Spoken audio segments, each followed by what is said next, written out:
পদ্য শ্রী শ্রী গীতা ত্রয়োদশ অধ্যায় ক্ষেত্র ক্ষেত্রজ্ঞ বিভাগ যুগ। অর্জুন কহিলেন, প্রকৃতি কাহাকে বলে, পুরুষ কি আর ক্ষেত্র কি ক্ষেত্রজ্ঞকে বা কহ সারোদ্ধার। কিবা জ্ঞান কিবা জ্ঞেয় বল তাহা সব, জানিবারও ইচ্ছা মম হতেছে কেশব।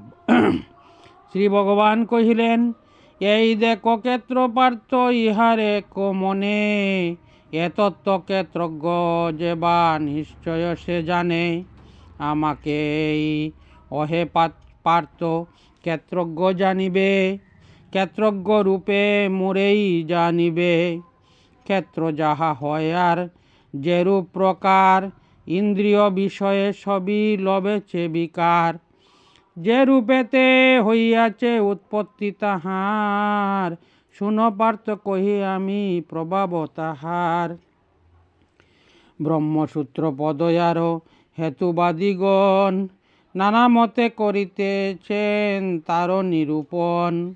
মহাভূত অহংকার বুদ্ধি ব্রহ্ম হয়, মন এক দশেন্দ্রিয় পাণ্ডুরত নয়। ইন্দ্রিয় গোচর যাহা পঞ্চসংখ্যা তার, ধৃতি ইচ্ছা সুখ দুঃখ অনির্বার। চৈতন্যর সহয়ে ক্ষেত্র সবিকার, সংক্ষেপে কহিনু ক্ষেত্র জানিবে কসার। অমানিত্ব অদম্বিত্ব ক্ষমা সরলতা, অহিংসা গুরুর সেবা শৌচ স্থিরতা। চিত্তের সংযম ইন্দ্রিয়ার্থে বিতরাগ, আমি ভুক্তা এই অভিমান করে তাগ। জন্ম জরা ব্যাধি মৃত্যু দুঃখানুদর্শন, পুত্রদার গৃহাদিতে আসক্তি বর্জন। ইষ্টানিষ্ট লাভালাভে সদা সমচিত্ত, আমাতে একান্ত শুদ্ধা ভক্তি সমন্বিত। শুদ্ধ চিত্ত প্রসাদন নির্জন সেবন, গ্রাম্য বার্তা শুনিবারে অনিচ্ছা শ্রবণ। আত্মজ্ঞানে স্থিত নিত্য তত্ত্বার্থ দর্শন, এই জ্ঞান ইহা ভিন্ন অজ্ঞান কতন। জ্ঞেয় বস্তু যাহা তাহে লবে অমরতা, জ্ঞেয় সে অনাদি ব্রহ্ম নাহি অমরতা। সর্বত্র চরণ কর সর্বত্র লোচন, সর্বত্র শ্রবণ সর্বত্র আনন। ইন্দ্রিয় অভ্যাসহীন ইন্দ্রিয় আশ্রয়, আসক্ত নির্গুণ বর্তা গুণভুক্তা নয়। বাহ্য ও অন্তরে স্থিতি বিশ্বব্যাপী রন, দূরাদূরে সূক্ষ্ম তিনি অভিজ্ঞেয় হন। সর্বভূতে এক কিন্তু ভিন্নভাবে স্থিতি, সর্বভূত পালনকর্তা রূপে অবস্থিতি।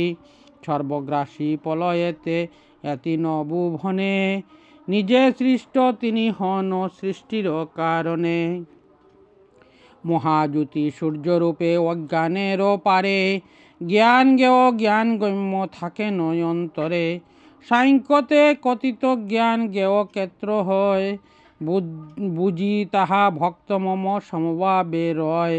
প্রকৃতি পুরুষ যেন অনাদি অব্যয়, বিকার গুণাদি সব প্রকৃতিতে হয়। দেহেন্দ্রিয় কর্তৃত্বে প্রকৃতি হেতু হয়, সুখ দুঃখ ভোগ হেতু পুরুষের কয়। পুরুষ প্রকৃতির মধ্য থাকি অধিষ্ঠিত, প্রকৃতিতে অহংভাব করি আরোপিত। ভুঞ্জিয়া প্রকৃতি জাত সর্বগুণ গান, সৎ অসৎ যোনি হয় জন্মের কারণ। অন্তর্যামী পরমাত্মা ভোক্তা মহেশ্বর, উপদ্রষ্টা অনুমন্তা তিনি বিশ্বম্বর।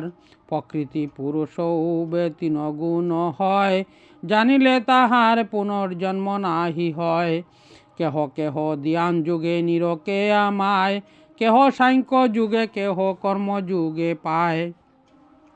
কেহ বা আচার্য মুখে করিয়া শ্রবণ, তাহাতেই মৃত্যু পারে করে যে গমন। যাহা কিছু জন্মে পার্থ স্থাবর জঙ্গমে, সকলই জানিও ক্ষেত্র ক্ষেত্রজ্ঞ সঙ্গমে।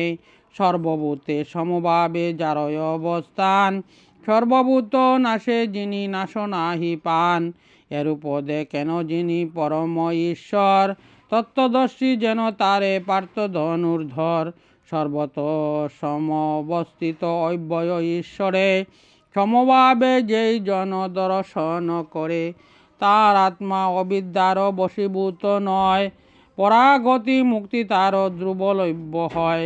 সকল কর্মই করে প্রকৃতি সাধন, অকর্তা যে আত্মা তাহে লিপ্ত নাহি হন, আত্মারে এরূপ যিনি করেন ইক্ষণ, তিনি সম্যক তত্ত্ব করেন দর্শন।